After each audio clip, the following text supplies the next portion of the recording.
केंद्र सरकार से सुप्रीम कोर्ट का टकराव लगातार बढ़ता जा रहा है। हमने आपको बताया था कि कैसे कानून मंत्री ने संसद में खड़े होकर सुप्रीम कोर्ट को नसीहत दी थी, लेकिन सुप्रीम कोर्ट से भी अब इसका तगड़ा जवाब वापस आया है। जवाब बताएंगे, लेकिन उससे पहले मामला समझ लीजिए।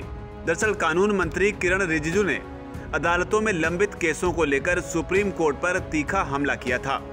उन्होंने कहा था कि सरकार कोर्ट के कामों में दखल नहीं देना चाहती, लेकिन 5 करोड़ केस देश की विभिन्न अदालतों में पेंडिंग है। अब सरकार की चिंता उनको लेकर है। इतना ही नहीं, कानून मंत्री ने यहां तक कहा कि सुप्रीम कोर्ट के साथ दूसरे हाई कोर्ट्स में जो वैकेंसीज हैं वो चिंता में डाल रही हैं। सरकार के पास अच्छे जजों की सिफारिशें नहीं आ रही। उनका कहना था कि संविधान ने सरकार को अधिकार दिया था कि वो अदालतों में रिक्त पदों को भरें, लेकिन 1993 के बाद स्थिति बदल गई है।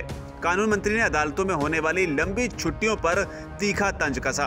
उनका कहना था कि इतने पेंडिंग केसेस के बावजूद जज लंबी छुट्टी पर चले जाते हैं।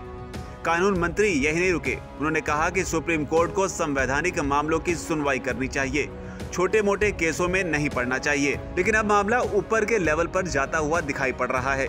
सुप्रीम कोर्ट की तरफ से भी किरण रिजिजू पर, या कहें सरकार की इस प्रतिक्रिया पर तीखा जवाब आया है, जो शायद सरकार को अच्छा न लगे।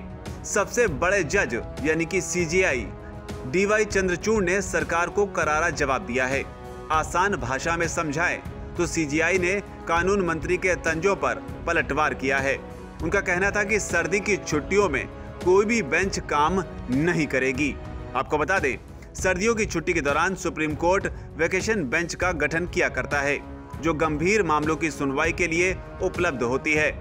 लेकिन सीजेआई ने इस बार साफ कर दिया कि 2 जनवरी 2023 तक कोई भी बेंच काम नहीं करेगी, जिसे सीधे सीधे सरकार को चुनौती के तौर पर देखा जा रहा है। हालांकि इस बीच उन्होंने मामले की सुनवाई पर भी बयान दिया। उनका कहना है कि कोर्ट छोटे बड़े के फेर में नहीं पड़ता, जो भी मामला सामने आता है उसे अच्छे तरीके से सुनवाई करके निपटाना ही कोर्ट का काम है। बहरहाल आपको याद दिला दें कि अदालतों में भर्ती को लेकर सरकार और सुप्रीम कोर्ट के बीच तकरार चल रही है।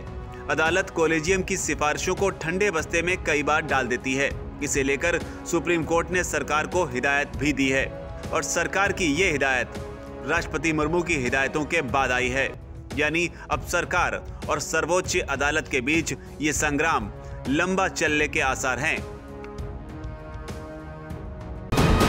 वीके न्यूज, राष्ट्र के नाम।